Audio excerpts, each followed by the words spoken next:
शहर में पहली बार सोने चांदी की बहार। न्यू चेतन ऑर्नामेंट्स के शोरूम में नए डिजाइन के आभूषणों की भरमार। आइए अपने मनपसंद आभूषणों को चुनिए और सुनहरे अवसर का लाभ उठाइए। चुनिंदा डिजाइनों पर आकर्षक छूट, हीरे में मेकिंग चार्ज 0%। तो देर किस बात की, अभी आइए New Chetan Ornaments, Shiv Shambhu Plaza, GT Road, Govindpur. वहीं हमारी दूसरी शाखा है धनबाद बैंक मोड़ स्थित। नमस्कार, नेशन टीवी भारत में आपका स्वागत है। मैं मनीषा। आइए बढ़ते हैं आज की ताज़ा खबरों की ओर। खबर गोंडा जिले से है, जहां परिषदीय विद्यालय में 3 अतिरिक्त कमरे का निर्माण आधा अधूरा ठप पड़ा है। बेसिक शिक्षा विभाग 15 साल बाद अब जगा है। आपको बताते चले कि गोंडा सदर तहसील झंझरी ब्लॉक क्षेत्र के अंतर्गत ग्राम पथवालिया पोटरगंज में कंपोजिट विद्यालय स्कूल के प्रांगण में वर्ष 2008 व वर्ष 2009 में 3 कमरे बनाने के लिए स्वीकृति मिली थी। निर्माण कार्य प्रधानाध्यापक के जिम्मा में था। उन्होंने कमरे का चारों तरफ दीवार तो उठा दी थी, लेकिन ना तो दरवाजा और ना ही खिड़की लगा और ना ही छत पड़ा। 15 साल हो गए, शिक्षा विभाग के कई अधिकारी स्कूल में आए और गए, किसी ने इस पर कोई ध्यान नहीं दिया। गांव के पूर्व प्रधान प्रतिनिधि भुवनेश्वर दत्ता दुबे ने कई बार उच्च अधिकारियों को शिकायती प्रार्थना पत्र दिया। जांच होती रही। अब जाकर जिला बेसिक शिक्षा अधिकारी प्रेमचंद यादव ने निर्माण कार्य कर रहे थे शिक्षक वीर विक्रम सिंह, जो अब रिटायर हो गए थे, शिक्षक के वेतन भत्तों में से करीब 8,33,000 रुपए की कटौती करने की जांच रिपोर्ट भेजी है। बीते 31 मार्च को मामले में फंसे टीचर रिटायर भी हो गए हैं। जब उन्होंने अपने दायिकों के भुगतान के लिए नो ड्यूज मांगा तो BAS ने वसूली के लिए राज्य परियोजना निर्देशक में मार्गदर्शन मांगा। वहां से जवाब आने पर अग्रिम कार्रवाई की जाएगी।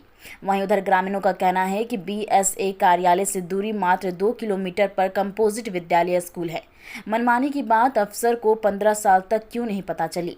उनका आरोप है कि सरकारी धन के बंदरबाट के चक्कर में निर्माण पूरा नहीं किया गया है। ऐसे में कई स्कूल हैं जहां पर आधा अधूरा निर्माण कार्य कराया गया है। ये परिचय देते बताइए, पथुलिया में कंपोजिट विद्यालय है, जहाँ पर एक अतिरिक्त कक्ष 3 बनने के लिए 15 साल से दीवार खड़ी है, न खिड़की है, न दरवाजा, न छत लगा है। क्या है प्रकरण? आप प्रधान प्रतिनिधि हैं, थोड़ा बताएं। जी, मैं प्रधान प्रतिनिधि पथवलिया धनलाल दुबे। ये लगभग 15 साल पहले का मामला है। जो भी मौके पे रहा होगा उसी के द्वारा इसका निर्माण कराया गया है। कल पेपर में निकला था, इसलिए जानकारी हुई है कि किसी ने निर्माण कराया है और केवल दीवार खड़ी है, ना तो प्लास्टर हुआ है, ना छत पड़ा है और ना दरवाजा लगा। और ये जानकारी जो विभागीय BSA कार्यालय को भी है और 1 साल पहले इसकी जांच हुई थी। उस जांच में कुछ लोग जांच करके ले गए थे, लेकिन उसके बाद कोई बात कल पेपर में निकली है, उसे सूचना मिली है। 8,32,000 या कुछ का रिकवरी होनी है, विभाग द्वारा की जाएगी। उस समय जो शिक्षक थे उन्हीं के द्वारा इसका निर्माण कराया गया है। बाकी जो भी उसके साथ में जुड़े हों, अब तो कायाकल्प प्रधान के द्वारा होता है। पहले क्या व्यवस्था थी वो दूसरी व्यवस्था थी, अब दूसरी व्यवस्था है। इसके वजह से वहाँ पे जो भी ये बीच में खड़ी है, खंडहर बिल्कुल खड़ा है और वहाँ जो अभी वोट पड़ा है लोकसभा का, उसमें लाइन लगवाने में बड़ी दिक्कत हुई है। अगर ये ना होता तो कम से कम जगह तो रहती, बच्चे खेलने, छात्र खेलते वहाँ पे। इसलिए इसको वहाँ से हटे या तो फिर बन जाए तो ये अतिरिक्त कक्ष है। बच्चे ज़्यादा हैं हमारे विद्यालय में, दिक्कतें हो रही हैं। और हमारे यहाँ जितने भी कमरे बने हैं उसका हमने कायाकल्प करवा दिया है। टाइल्स, फर्नीचर जो भी है, सारी व्यवस्था हमारे विद्यालय में है।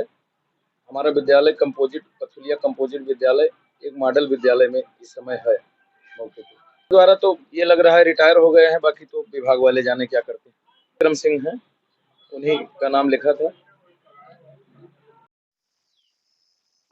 भैया परिचय देते बताइए, प्राथमिक विद्यालय पथुलिया कंपोजिट विद्यालय था, जहाँ पर अतिरिक्त कक्ष बनने के लिए कुछ पैसा आया था और ये 15 साल से केवल दीवार उठी है। क्या है मामला? आप प्रधान प्रतिनिधि थे।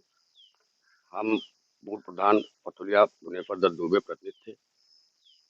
ये शिक्षा विभाग द्वारा पैसा आया था 15 साल पहले, जो कम जगह में बाउंड्री वॉल बना दिया गया, दीवार खड़ी कर दी गई, न खिड़की लगाया गया न छत लगाया गया। जब ये हमारे संज्ञान में मामला आया तो हमने इसकी लिखा पढ़ी की, लीपा पोती में इसकी जांच होती रही। अब समाचार माध्यम से हमें पता चला है कि इसकी 8,33,000 की रिकवरी का आदेश हुआ है, जो कि जब वो नोटिस लाने गए तब जानकारी हुई है। और वो यहाँ पे ट्रांसफर होकर के मोकलपुर चले गए, मोकलपुर से रिटायरमेंट भी हो चुके हैं। बाकी लापरवाही है। अब कहीं ना कहीं तो मिली भगत रही होगी कि आज कम से कम हम 10 बार पत्र लिखे, उसके बाद में आज तक कोई सूचना हमको नहीं मिली। कल हम समाचार माध्यम से जान पाए हैं कि इसकी रिकवरी का आदेश हुआ है।